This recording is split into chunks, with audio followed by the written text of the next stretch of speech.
পহেলা বৈশাখ বাঙালি জাতির হৃদয়ের একটি উজ্জ্বল উৎসব। বাংলা বছরের প্রথম দিন অর্থাৎ পহেলা বৈশাখ জাতি, ধর্ম, বর্ণ নির্বিশেষে সমাজের প্রত্যেকটি মানুষকে ঐক্যবদ্ধ হওয়ার আহ্বান নিয়ে আমাদের মাঝে হাজির হয়। বাংলা বছরের এই দিন বাংলার প্রত্যন্ত অঞ্চল থেকে শুরু করে শহরের প্রতিটি কেন্দ্রে পর্যন্ত উৎসবের আমেজ ছড়িয়ে পড়ে, যেখানে বাংলার ঐতিহ্য ফুটে ওঠে। এই দিনে আমাদের পরিধানে আসে ঐতিহ্যবাহী পোশাক, চলে পান্তা ইলিশের এক দারুণ আয়োজন, আর গ্রামীণ বাংলায় থাকে নকশি কাঁথা ও হস্তশিল্পের এক পসরা। এই দিনটি শুধুমাত্র উৎসবের জন্য নয়, বরং আমাদের ইতিহাস, সাহিত্য ও সংস্কৃতির সাথে নিবিড়ভাবে জড়িত। পয়লা বৈশাখ বলতেই ছোটবেলায় মনে পড়ে বন্ধু বান্ধব সবাইকে নিয়ে বিকেলবেলা মেলাতে যাওয়া আর মাটির হাঁড়িপাতিল কিনে নিয়ে আসা। আমাদের দেশের ঐতিহ্যগুলোই এই পয়লা বৈশাখগুলোতে সবচেয়ে বেশি দেখা হয়।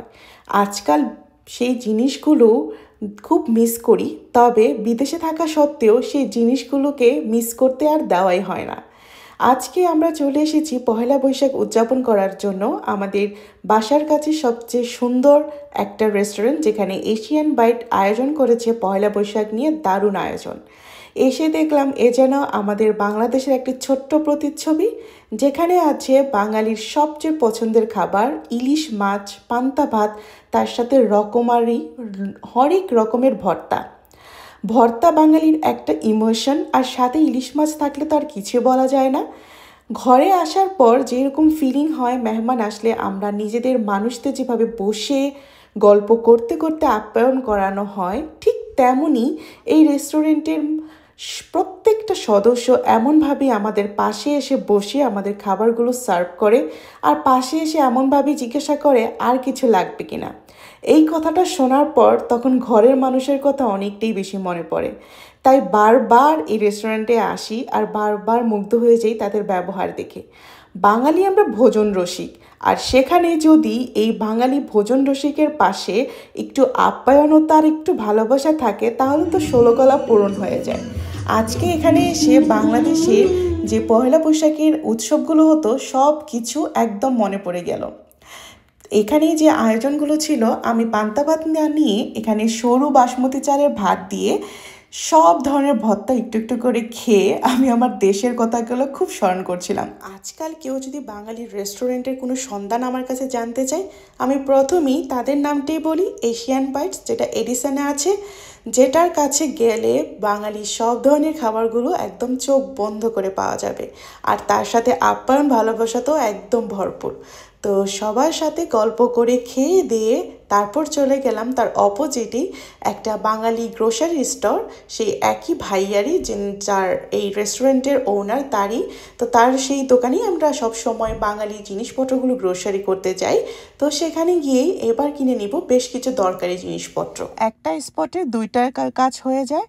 যখন গ্রোসারি করতে আসি, গ্রোসারি করার পর ক্ষুধা লাগলে চলে যায় এশিয়ান বাইটসে, সেখান থেকে খেয়ে দিয়ে দেন হচ্ছে বাসায় চলে যাওয়া। এটাই হচ্ছে আমাদের মাসের শেষে একটা ঘোরার জায়গা।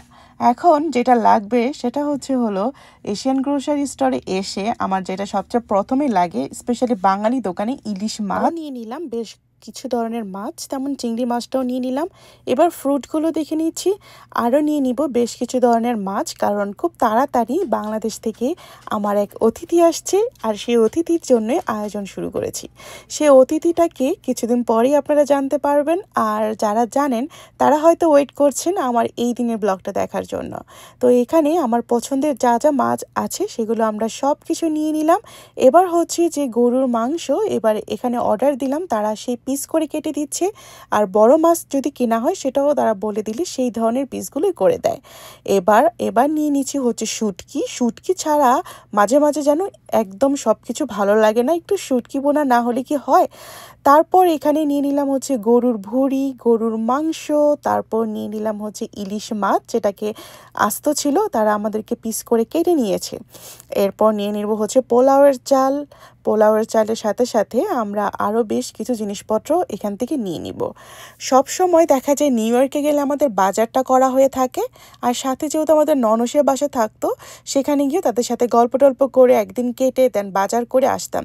এখন বাসার কাছে এত সুন্দর একটা স্টোর হওয়ার কারণেই আর আমাদের তেমন চিন্তাই করতে হয় না যে দেশীয় পণ্যগুলো কোথায় পাবো।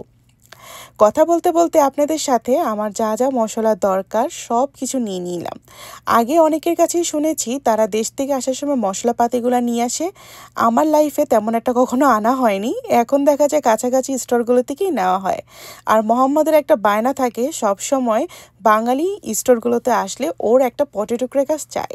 জাঙ্ক ফুড কিছু না খেলেও তার এই পটেটো ক্র্যাকার্সটা সবচেয়ে বেশি পছন্দ।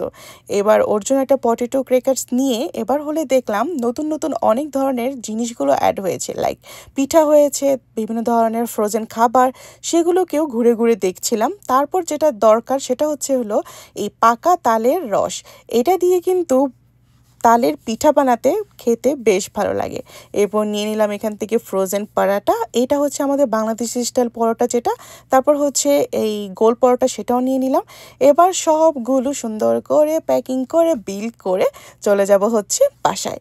এটাই হচ্ছে আজকে আমার ব্লগ। আশা করি আপনাদের কাছে ভালো লাগবে। আর আপনারা যারা যারা এর পরের বছর আবার পহেলা বৈশাখ উদযাপন করতে চান, আপনারা এই রেস্টুরেন্টে এশিয়ান বাইটসে চলে যাবেন, আপনারা খুব আনন্দিত হবেন।